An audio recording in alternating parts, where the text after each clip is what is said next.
Thanks for downloading another segment from the Best of the Classic Metal Show. The Classic Metal Show is heard live on Saturdays from 9 p.m. to 3 a.m. Eastern, exclusively at www.theclassicmetalshow.com. And now here's another piece of Classic Metal Show history on the Best of the Classic Metal Show. The Classic Metal Show. It's your Classic Metal Show right here on theclassicmetalshow.com. That, of course, Michael Schenker Group, or MSG as it's commonly known. And on the phone right now, the legendary guitarist of MSG and UFO and just a legend all around, Michael Schenker. Michael, how are you, man? Hi, fine, thanks. Well, thanks for coming on the show, Michael, and I want to congratulate you on completing yet another MSG record, In the Midst of Beauty. This record is a return for Gary Barden working with you, correct? That's correct. Now, how did Gary end up back in the fold? Well, if you look back from when Gary and I departed in '84, since then there was a big gap. Gary and I didn't do anything together. But then in '97 or '98, we went. He was actually with MSG for 5 songs. He was on stage with the G3 tour when we toured with Joe Satriani and John Roth. And then when I did the Taste of Rock and Roll in 2006, he was singing on my album. Then I was singing on, and then I was playing guitar on one of his songs on his album. And so step by step, I guess, we got closer and closer to this point. Now, Michael, In the Midst of Beauty, it's from everything that I can tell, it's classic Michael Schenker type music. You know, it's definitely driven by your guitar and big melodies and stuff. Where do you come up with your creative ideas, you know, time in and time out for each album? Well, they come from within myself, as far as I know. And I basically, when I decide to make a record, I have bits and pieces. I listen to a bit or a piece, and that usually inspires me to write something else to it. And I keep it very rough. I don't, work it out and make the perfect song out of it at that point. I just keep writing other songs, and then I develop some kind of melodies for the vocals in this particular case, and then I get together with Gary, and we work on the pieces, and that's basically it. So also I kind of stay away from music as much as I can to keep things fresh and to have more of a direct connection with my inner source. And the inner source is basically inexhaustible. It's a spring that what you call it, an everlasting spring, and right. That's where my stuff comes from. Well, Michael, one of the things that I've heard from our fans, especially the ones that are the most diehard Michael Schenker fans, is that your playing is all about the tone and the feeling that you get with the guitar. When you're playing guitar, do you purposely have like a certain tone that you try to achieve, or do you have a certain feeling where you just know that it's right when you're playing it? I don't think you can describe or analyze it. I mean, I am just a human being, and I'm doing things the way I like them, and it's a reflection of what I like. Well, Michael, In the Midst of Beauty, it's obviously a new release for MSG, and with that, are there plans for a worldwide tour, or do you not know yet, or where are you at? Yeah, I want to put. I'm in touch with Chris Glenn and Ted McKenna, who were with MSG on Assault Attack and Build to Destroy. And we are talking at this point and putting together, talking and making decisions on how and so on. And I also one of the things I would love to do, but I'm not sure if it's going to happen, is to maybe play a few concerts with the album lineup. But it's going to be very difficult because they are all in bands, like Don plays with Deep Purple and Simon with Toto, and Neil, he was doing what was it called, the theater thing, We Will Rock You. Okay. And so, people are busy themselves, and so I hope at some point, we can do a few shows with the album lineup, but the world tour will be done most likely with Chris Glenn and Ted McKenna. Now, Michael, obviously your previous band is still alive and kicking, UFO, and obviously you've moved away from it, and it seems like they slowly but surely are having less and less of the original pieces to that puzzle together. Does it bother you that it still goes on without, yourself and other members that have since left the band, or are you just, resigned to it is what it is? No, it is what it is, and that's exactly what's happening.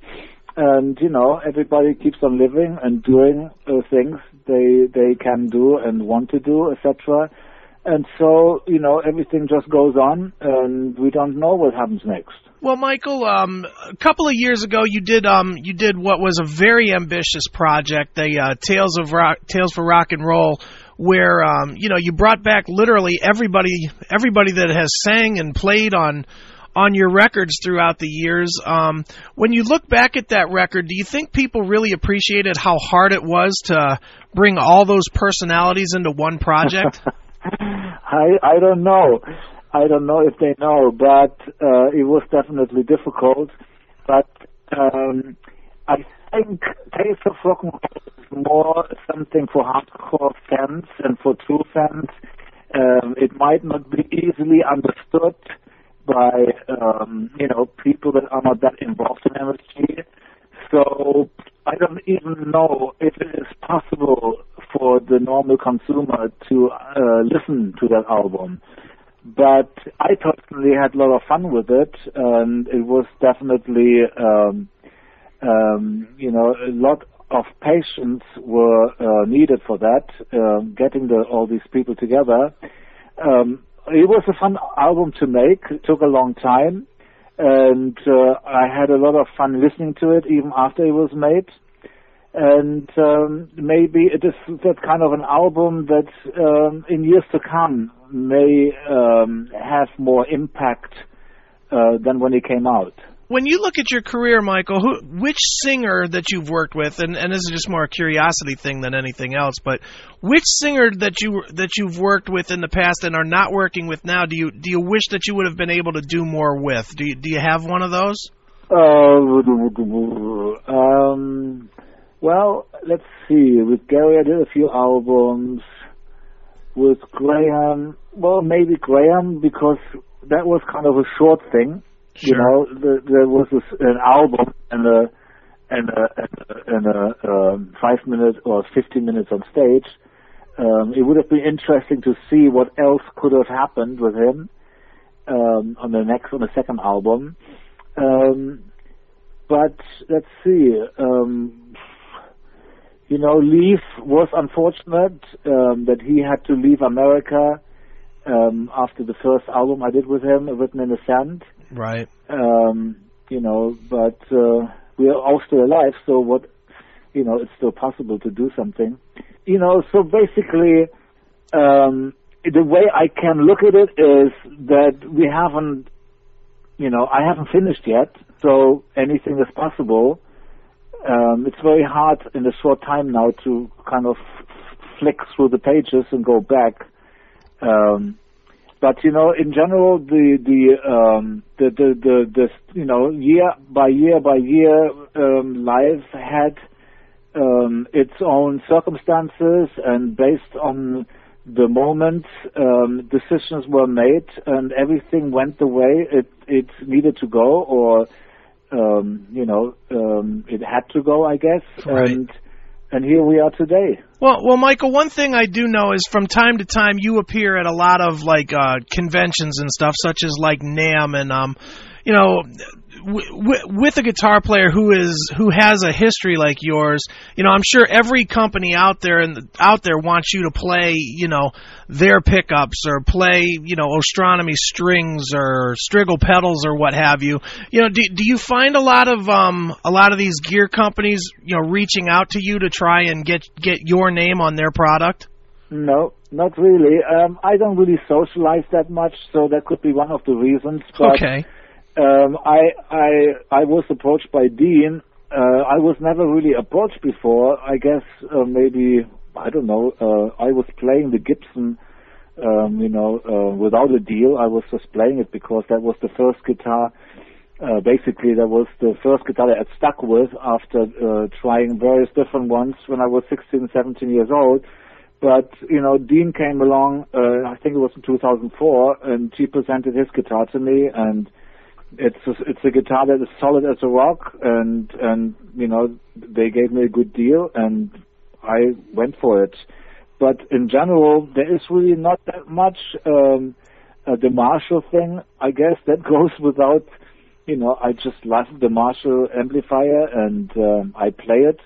And there is really no need for me to look around unless somebody comes to me and shows me something new that I check out that sounds good or better or as good or whatever. I take the things as they come, but there is not a queue sitting there waiting for me to make a decision. Well, Michael, the new album is called In the Midst of Beauty. Where can we direct fans to get information about what you're doing and tour information and stuff? Is it michaelschenkerhimself.com or? Yeah, it would be my site. That's michaelschenkerhimself.com.